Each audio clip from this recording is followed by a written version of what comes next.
orang yang sering ketika menikah itu tidak excited lagi gitu ya. Jadi ya kalau udah sering ya pas menikah kan pasti sering. Halo Smart Viewers, Anda kembali menyaksikan Good Talk dan hari ini kita akan membahas mengenai bahaya sleep over date.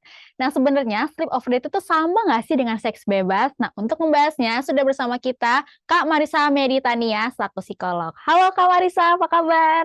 Halo, kabar baik. Alhamdulillah semoga dalam keadaan sehat ya Kak ya. Oke, nah ini kan hari ini kita akan ngebahas soal sleep over date. Sepertinya sih ini istilah yang baru ya gitu, tapi kok Hmm, pengen tahu dong fenomena sleep over date ini kan juga tengah ramai diperbincangkan di lingkungan anak muda.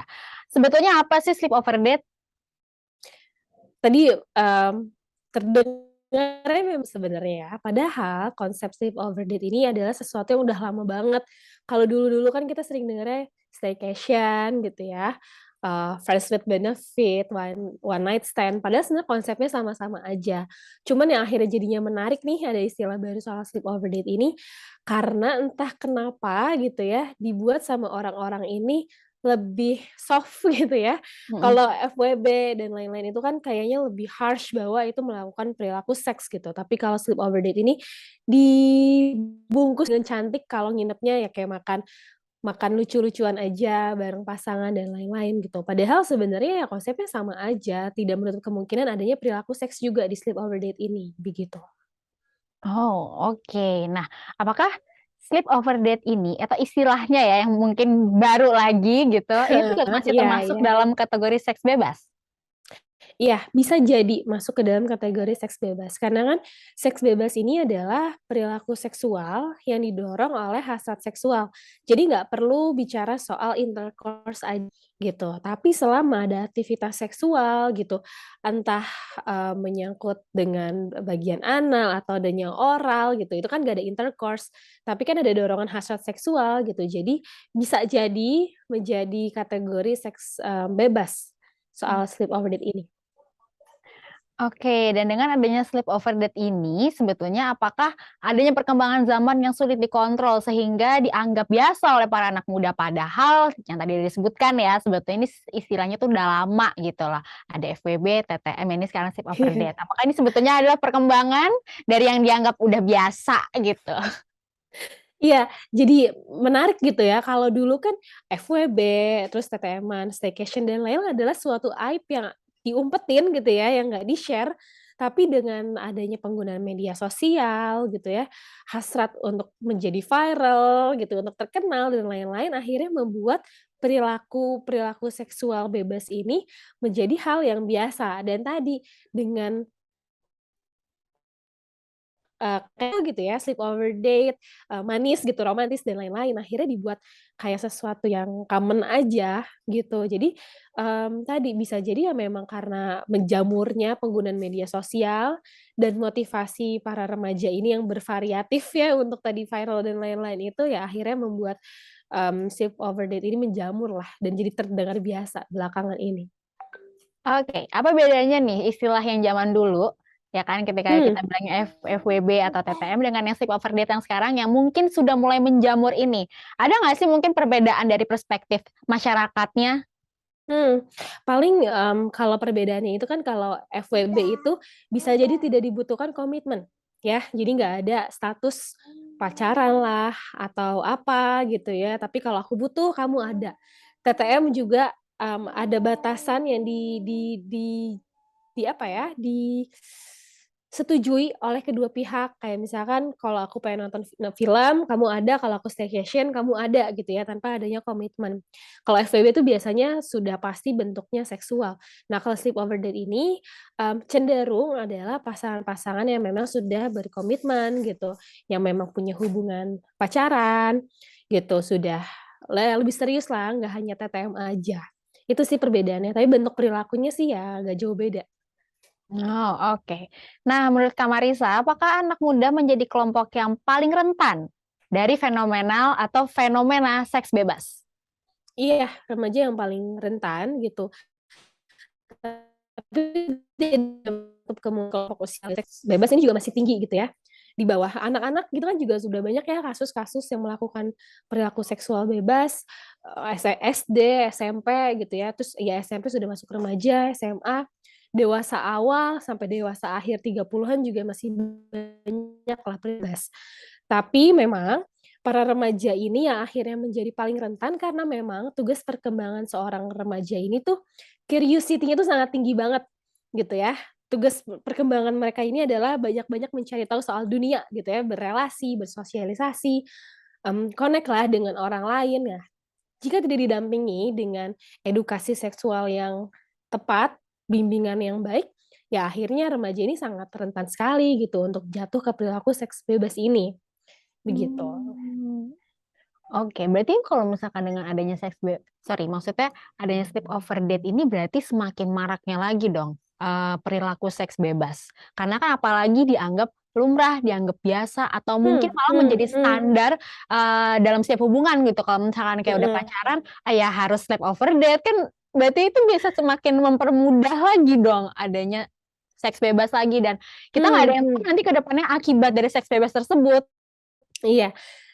Jawabannya masih bisa jadi gitu, itu bukan sesuatu yang pasti karena kan itu juga sleep over date baru-baru ya, kayak bulan, 2 bulan sih aku pribadi mendengar. Jadi memang belum ada penelitian pasti gitu bahwa, sleep over date ini memang, istilah sleep over date ini memperkuat perilaku seks bebas. Karena kan kayaknya juga kalau aku survei gitu ya ke lingkungan aku tidak semua sudah tahu istilah ini Mmm, gitu. mhm Jadi mhm. bisa jadi juga tidak terlalu, mendukung kenaikan seksual bebas secara drastis gitu Mhm ya, mhm. tapi sangat bisa jadi, meningkatkan perilaku seksual bebas itu, gitu. Oke, nah apa aja nih bahaya dari sleep over date itu sendiri? Mhm. Bahayanya kalau orang-orang bicara soal seksual bebas itu kan, seks bebas gitu ya, pasti sangat cenderung bahayanya langsung ke penyakit-penyakit fisik, ya. Padahal selain penyakit fisik itu secara psikis juga ada banyak sekali bahayanya. Misalkan kalau seks bebas itu, ya seks bebas ataupun seks sendiri, itu tuh bisa membuat kita kecanduan. Jadi kayak gadget, ya, jadi seks ini juga, ya kayak narkoba itu bisa menjadi, kecanduan yang akhirnya mempengaruhi emosinya jadi tidak stabil, terus juga keberhargaan dirinya juga jadi rendah, menghilangkan identitas diri, menjadi tidak percaya diri gitu ya, merasa inferior dan lain-lain. Akhirnya bisa, apalagi buat orang-orang yang sebenarnya tidak tidak terlalu mau melakukan hal itu, kadang kan akhirnya karena situasi dan suasana gitu ya, yang mendorong kita untuk melakukan hal itu kan akhirnya mereka menyesal, jadinya merasa tidak berharga, merasa kecil, bisa jadi stres berat, sampai depresi gitu. Jadi dampaknya banyak banget, tidak bicara soal fisiknya aja. Oke, nah ini juga nih ada nih bahwa PMS, tapi kali ini bukan pre-menstruation tapi penyakit menular seksual. Nah, apa aja nih kira-kira, apa aja hal yang umum yang dapat ditularkan dari sleep over date ataupun seks bebas? Mungkin tadi udah sebut ya ada penyakitnya dan mungkin secara psikis juga, tapi mungkin boleh dielaborasi lagi, Kak? Kalau misalkan bicara soal fisik ya, paling umum itu kan HIV/AIDS ya, itu yang Mhm. memang perilaku, menular ketika kita berhubungan seksual lebih dari satu kali, maksudnya, berbagai orang, macam-macam orang gitu ya, Mmm, beda-beda, terus, hubungan seksual itu juga tidak bersih, jadi ada mmm. infeksi, jamur, dan lain-lain, itu bisa berkembang lagi. Ada penyakit-penyakit lain kayak sifilis, terus kencing bernanah, itu biasanya juga ya tadi dari infeksi virus, dari infeksi jamur, karena tidak benar-benar biasanya kan orang yang melakukan seks bebas ini tidak didukung dengan pengetahuan seksual yang baik gitu ya. Jadi ketika melakukannya pun mereka tidak terlalu aware dengan kebersihan, dengan tata cara melakukannya gitu ya. Ada yang akhirnya melakukan seks oral, padahal dari oral sendiri tuh dampak negatifnya banyak banget karena itu sumber bakteri dan lain-lain, gitu sih. Nah, mengingatkan kebanyakan yang melakukan sleep over date ini adalah kaum anak muda yang aktif secara seksual dan juga mungkin update media sosial gitu kan. Bagaimana mungkin caranya untuk dapat meminimalisir adanya terkena PMS atau penyakit menular seksual tadi, Kak? Ya, cara yang paling efektif itu kan adalah sama sekali tidak melakukan perilaku seks bebas itu, gitu ya. Jadi penting, tidak hanya remajanya aja, tapi lingkungan luarnya juga, orang tua dan sekolahnya ini, memberikan edukasi seks secara lengkap dan sejak dini gitu ya. Dan untuk remajanya sendiri juga dikurangi aktivitas-aktivitas yang, mengarah ke sana gitu ya, kayak nonton video porn, atau misalkan, ketika pacaran sama pasangannya banyak aktivitas yang berduaan gitu yang mojok, tapi sebaiknya, perbanyaklah aktivitas yang menguras energi yang lebih banyak gitu ya, kayak misalkan ya olahraga bareng gitu ya, Mhm. berbanyak bergaul sama teman-teman, hangout di luar. Karena biasanya para remaja ini yang, memiliki kecenderungan untuk melakukan perilaku seks bebas ini, karena energi fisiknya itu tidak ter kan gitu ya, tidak tersalurkan kepada kegiatan-kegiatan yang lain gitu. Jadi kan ada energi ngendap, ya akhirnya ngapain lagi kalau tidak melakukan itu gitu. Tapi kalau tadi ada olahraga, ada sosialisasi sama keluarga dan teman-teman, pikiran untuk melakukan perilaku seks itu juga akan berangsur menurun gitu. Tapi Mhm. ya kalau untuk teman-teman remaja gitu yang akhirnya sudah memutuskan untuk melakukan hal itu, ya penting juga untuk, mmm, mencari tahu gitu ya sebenarnya safety, eee perilaku seksual yang aman itu kayak gimana sih? Kayak seminimal menggunakan kondom gitu ya, mencuci tangan dulu, mencuci bagian area kemaluan dulu sebelum melakukan, dan Mhm. kalaupun memang memutuskan, sebaiknya sudah komitmen gitu ya, hanya pada orang tersebut aja. Jadi tidak mudah bergantikan dekat, apalagi mencoba-coba, jajan gitu ya, itu kan juga sudah banyak juga gitu ya. Itu Mhm. sih yang harus diperhatikan. Oke. Memang ini adalah efeknya gitu ya, yang tadi kita bahas gitu ya. Tapi kan sebetulnya, adanya istilah-istilah sleepover ini kan perkembangan zaman.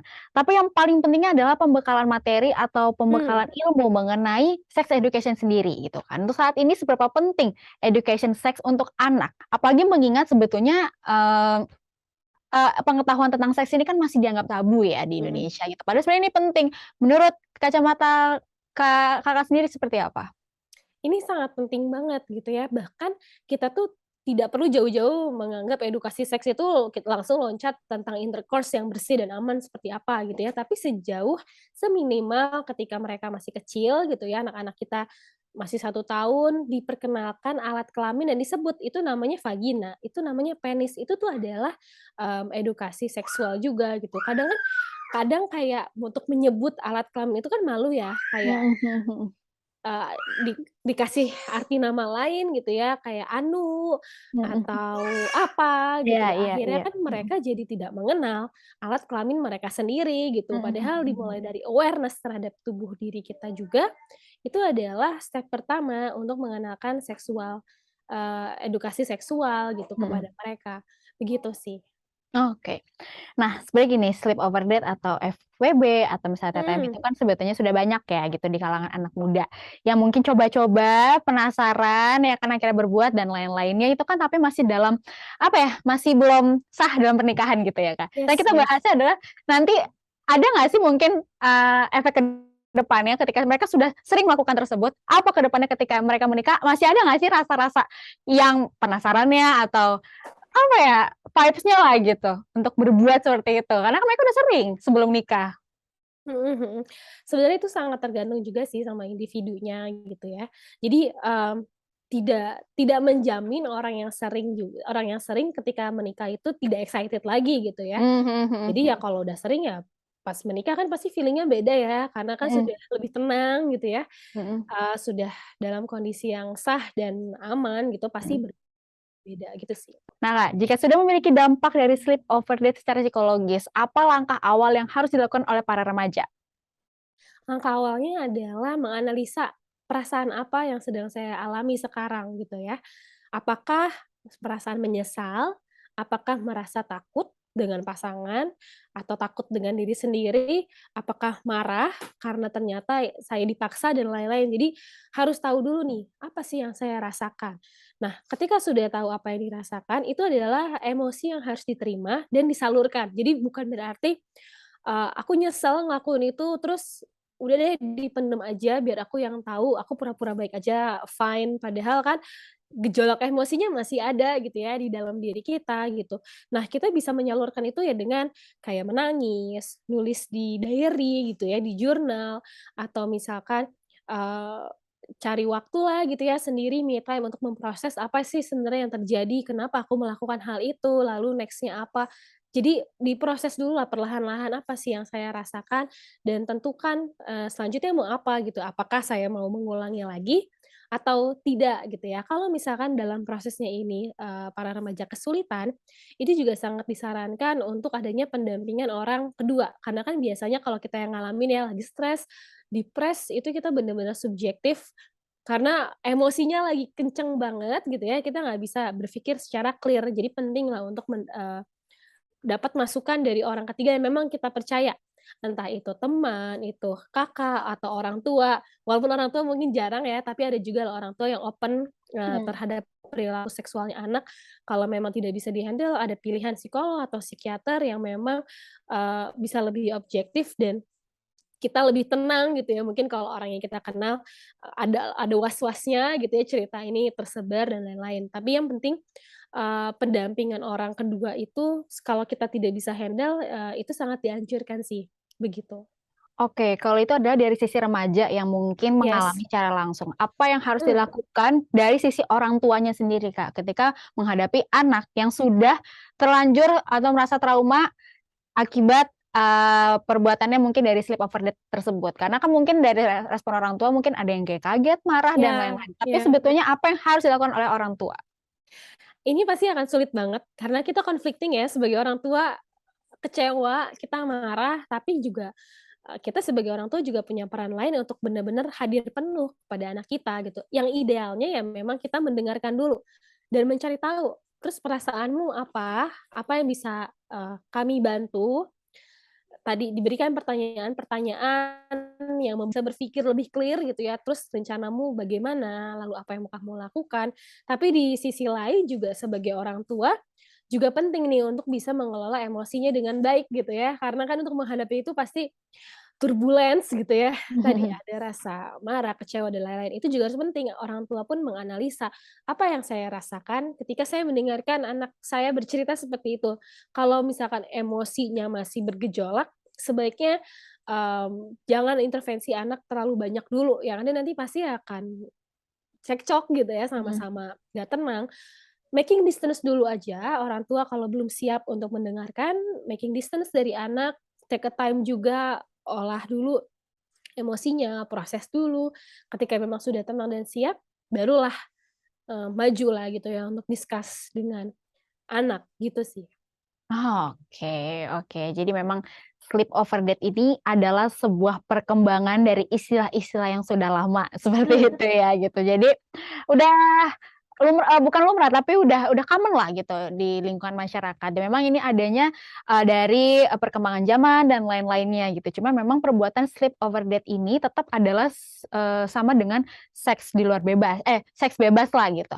Jadi yes, memang sangat disarankan pentingnya untuk tidak terlanjur untuk, apa ya, adanya kasus kekerasan seks dan lain-lainnya, memang dibutuhkan adalah sex education sejak dini. Jadi memang ini adalah sangat-sangat kerjasama yang sangat baik antara anak dan juga orang tua. Orang tua harus benar-benar memberikan edukasi yang sangat baik dan juga memberikan pendampingan kepada anak, dan anak harus bisa mengerti, dan juga membatasi diri supaya tidak terjerumus ke dalam lingkungan yang seperti itu. Jadi memang ini adalah, suatu edukasi yang baik juga bagi para smart viewers dan teman-teman yang lagi nonton dan juga mungkin para orang tua, semoga semakin menambah ilmu untuk dapat memberikan, edukasi seks karena ini juga bukan tabu lagi, bukan hal yang yes, tabu, tapi emang ini hal yang penting untuk dapat diberikan kepada sang anak. Oke, aku mau ucapin terima kasih sekali lagi untuk Kak Marissa yang udah mau nih ngobrol-ngobrol sama kita, semoga tentunya obrolan ini bisa memberikan insight yang baik juga kepada para smart viewers. Nah, smart viewers jangan lupa ya untuk terus mendukung semua karya Binus TV dengan like, komen, subscribe, dan jangan lupa untuk nyalain lonceng notifikasi biar tahu video-video terbaru dari Binus TV. Terima kasih dan sampai jumpa.